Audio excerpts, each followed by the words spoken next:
বিভিন্ন ধরনের কম্পিটিটিভ যে এক্সামগুলো আছে লাইক বার কাউন্সিল, জুডিশিয়ারি বা আদার্স যেই জব, সেখানে আমরা এমসিকিউ পরীক্ষা দিয়ে থাকি। সো এই সকল এমসিকিউ পরীক্ষাতে সঠিক উত্তর না জানার পরেও আপনি একটা প্রশ্ন কিভাবে আপনার সঠিক উত্তরের প্রবাবিলিটি বাড়িয়ে নেবেন সেটা আজকে আমরা দেখব। চলেন দেখে আসি। সো দেখেন, এখানে একটা প্রশ্ন আছে, তো এটার অপশন হচ্ছে ক। ধরেন একটা প্রশ্ন আছে, তো অপশন হচ্ছে ক, তারপর হচ্ছে খ, গ, ঘ।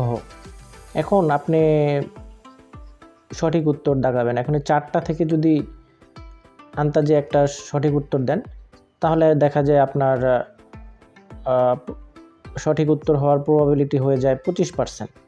ঠিক আছে, 25%, 25%।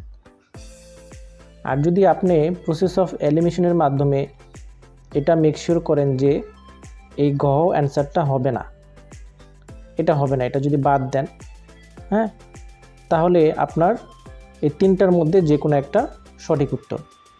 তো আপনার তাহলে হচ্ছে আপনার এই সঠিক উত্তর হওয়ার প্রবাবিলিটি হয়ে যায় 33%। আপনি তিনটার মধ্যে চুজ করতেছেন, 33% হয়ে গেল।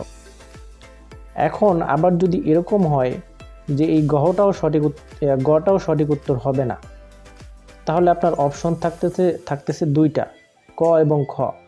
সেই দুইটা থেকে যে কোনো একটা আপনাকে বাছাই করতে হবে।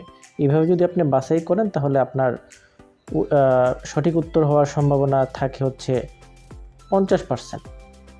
তাহলে এইভাবে প্রসেস অফ এলিমিনেশনের মধ্য দিয়ে আপনি আপনার সঠিক উত্তর 100% হওয়ার সম্ভাবনাটা এগিয়ে রাখতে পারেন, যদিও আপনি কোনো সঠিক উত্তর জানেন না। বাই দ্য ওয়ে, আমাদের আইনবিদ্যা একাডেমিতে কিন্তু বার কাউন্সিল এবং জুডিশিয়ারির প্রস্তুতি বিষয়ক কোর্স চলতেছে। আপনারা কোর্সে যুক্ত হওয়ার জন্য আমাদের একাডেমিতে যুক্ত হতে পারেন এবং পরীক্ষা পাশ করার বা একটা কম্পিটিটিভ এক্সামে কিভাবে উত্তীর্ণ হবেন সেই সকল টিপস আমাদের মেন্টরগণ আপনাদেরকে ধারাবাহিক এভাবে প্রতিটা ক্লাসেই দিয়ে থাকবে। সো যুক্ত হয়ে যান।